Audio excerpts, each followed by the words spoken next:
Hi, I'm Francine Walker, the Technical Director for Chemical Solutions, and I'm going to talk a few minutes today with you about validations and verifications because they're a very important part of the services that we provide to our client. As many of you know, ICP technology has been around for many, many years. The technology itself has been proven many times in multiple industries, but it's still important to our clients and to the regulators of our clients that the work that we're doing using those techniques meet the purpose of the project at hand. There are a lot of variables to control to assure that you have a method that's accurate and precise, robust, to meet the intent of the data needs for each and every project. So we customize our validation and verification solutions to the needs of our clients because they do vary. Things vary with regard to the elements of interest, the types of materials that we're testing, the levels of those elements, and the need for certain precision and accuracy that comes with each unique project. So let me walk you through real quickly some proposed protocols, some that we have used in the past that have met the needs of some of our clients. But again, they can vary very much in their depth, in the intensity of the testing, in the protocol requirements, and in the method development needs that support these validations. So let's take a look at a sample protocol that we have here on the screen. And this very simplistically calls out the base structure of a particular validation. Important things to understand with a validation is you want to attach a method to that validation. So at the end of the testing, at the end of your work, you have locked in a method that is specific to a particular material, to a particular element, to a particular concentration range for that element. We're going to define the quality objectives that are necessary for that validation and or verification, which is simply a less in-depth validation, if you would, of a particular material. So in this particular example we're looking at fairly common quality objectives.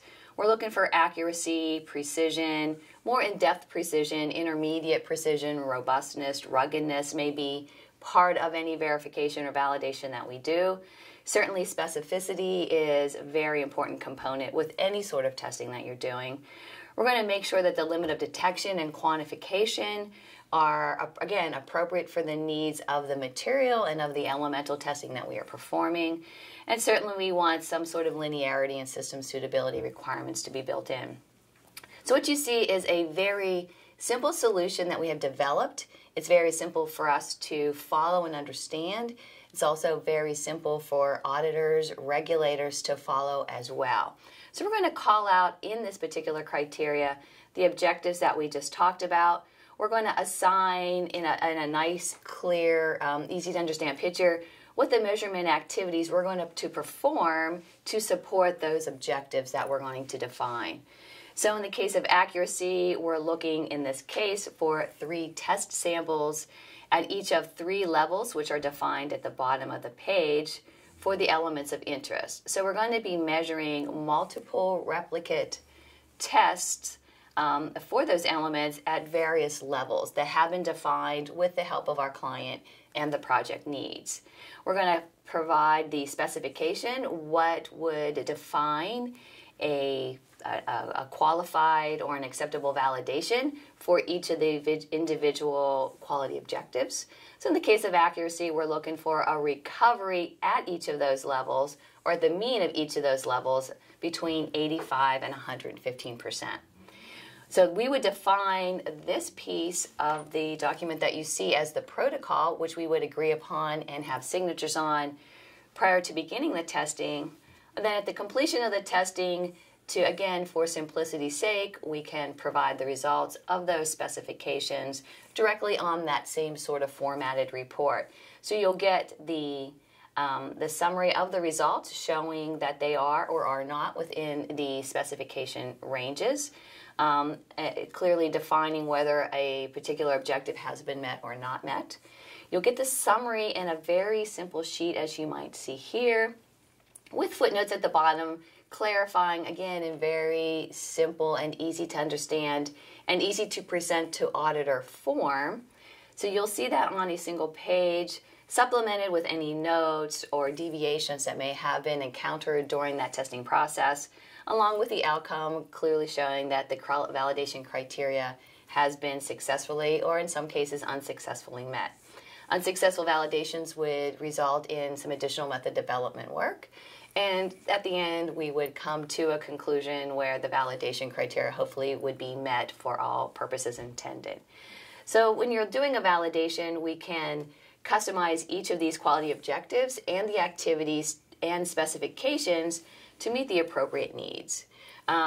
Things that are sometimes added might be additional robustness, where multiple instruments and or multiple days combined with some detuning criteria have been introduced to show true ruggedness, robustness of these particular methods.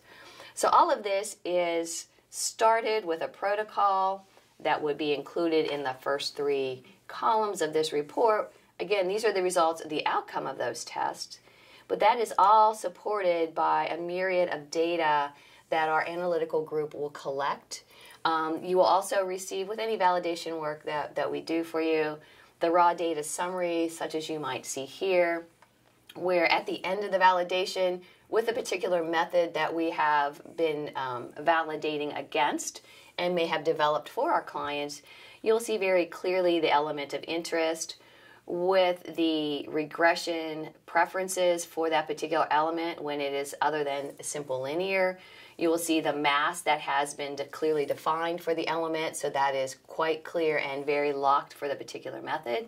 We're also going to lock in an internal standard criteria, as well as the instrumentation and any ancillary modes that testing may have been done in. You'll then see the results of the analyticals, including digestion blanks. Any spiked or unspiked sample criteria would be clearly defined. And you can see that in support of a very simple document that we started with, you will see the background testing that is all done. So the simplicity of the protocol and the report that is generated is supported in the back by the testing that you will see here.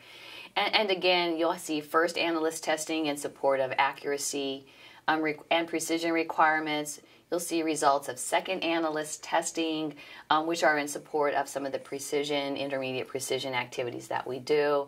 You'll see the analysts who have run the analyticals. You will see the cross-reference between the first analyst and second analyst, keeping the mass and the internal standards similar between the two so that we can assess the true cross-referencing of those two analysts and or instruments that may be replicated. You'll also see on here the individual data points that might be summarized as averages in the more simplistic report. You will also have the opportunity to see and obtain all of the raw data that yet supports this somewhat summary of the testing that we've done.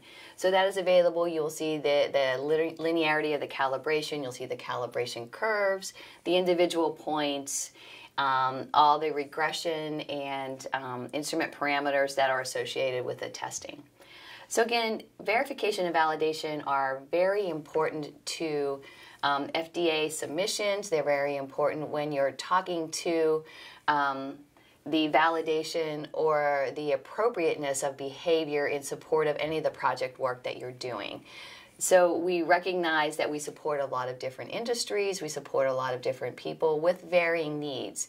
So we are very flexible and very open to working with clients in whatever capacity they need to develop a very cost-effective, a very user-friendly and regulatorily accepted version of these documents and the testing so that we can do the work that is truly necessary to support your project. So if there are any questions that you have regarding your particular project, your elemental interests, your levels of concern, please contact us and we'd love to help you with your project.